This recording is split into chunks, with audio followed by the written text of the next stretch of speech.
বাঁকুড়াতে ট্যাবের টাকা অন্য অ্যাকাউন্টে কোপ পড়ল বাঁকুড়া জেলার 10 স্কুলের 47 জন পড়ুয়ার উপর। এই পড়ুয়াদের টাকা চলে গেছে অন্য অ্যাকাউন্টে, তা নিয়ে বাঁকুড়াতেও ছড়ালো চাঞ্চল্য। ট্যাবের টাকা কিভাবে চলে গেল অন্যজনের অ্যাকাউন্টে, তা নিয়ে প্রশ্ন উঠতে শুরু করেছে। বিএস পোর্টাল নাম নথিভুক্ত থেকে যাবতীয় বিষয়ের কাজ হয় সংশ্লিষ্ট স্কুলের অধীনে। সেখানে কিভাবে গাফিলতি হলো সেটা খতিয়ে দেখা হচ্ছে। তবে বিএস পোর্টালের কাজে গাফিলতি হয়েছে এটা মনে হচ্ছে, তবে এখন ওই স্টুডেন্টরা তাদের প্রাপ্য টাকা পাবে। সংশ্লিষ্ট ব্যাংকগুলিকে সেসব অ্যাকাউন্টে টাকা গেছে সেই অ্যাকাউন্টগুলি ফ্রিজ করে তাদের টাকা পড়ুয়াদের অ্যাকাউন্টে ট্রান্সফার করার প্রক্রিয়া শুরু হয়েছে। এর পাশাপাশি যদি কেউ টাকা তুলে নিয়েছে তাদের বিরুদ্ধে ব্যবস্থা নেওয়া হবে বলেও জানানো হয়েছে বাঁকুড়া জেলা সেকেন্ডারি স্কুল পরিদর্শকের তরফ থেকে।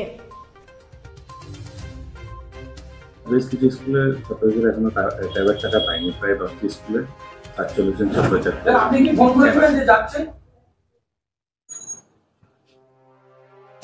আমাদের জেলায় আমরা খোঁজ নিয়ে দেখেছি, আমাদের মোট 10টি স্কুলে 47 জন স্টুডেন্ট টাকা ট্যাবের টাকা পায়নি।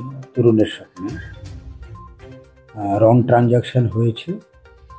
তো আমরা ব্যাংক কর্তৃপক্ষকে জানিয়েছি, ইতিমধ্যে টাকাগুলো রিকভারি হওয়া শুরু হয়েছে।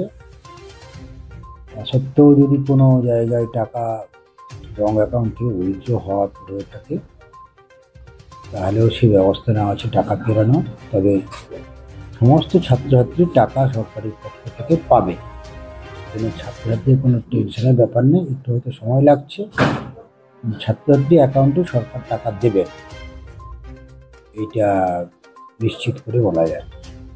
মানে এই টাকা যে অন্য এখন যারা হ্যাক করে নিয়ে নিয়েছে স্যার, সেই টাকা কি ফেরত পাওয়া সম্ভব? সেক্ষেত্রে সেটা তো পুলিশ কর্তৃপক্ষকে জানানো হয়েছে, ওনারা ব্যবস্থা নেবেন।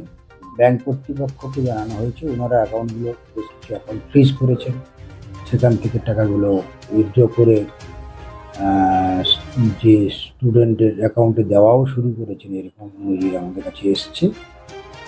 আশা করা যায় ম্যাক্সিমাম আমরা ফেরত করতে পারবো। যেগুলো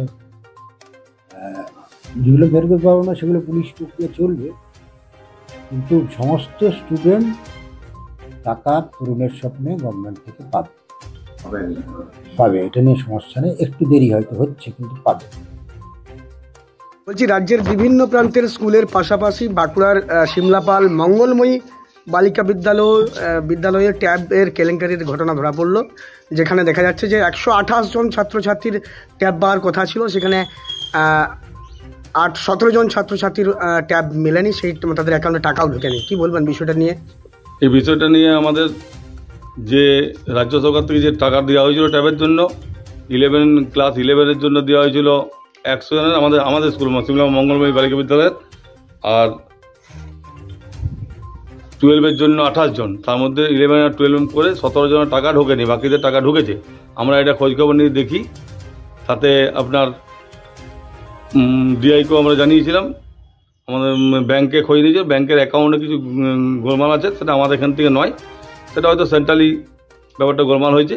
ডিআইকে আমরা জানিয়েছি, ডিআইও আমাদেরকে ব্যাপারটা ডিআই অবগত আছে। তারপর আমরা সাইবার ক্রাইম থানাতে এফআইআরও করেছি, এটা বাঁকুড়া সাইবার ক্রাইমে আমরা এফআইআর করেছি।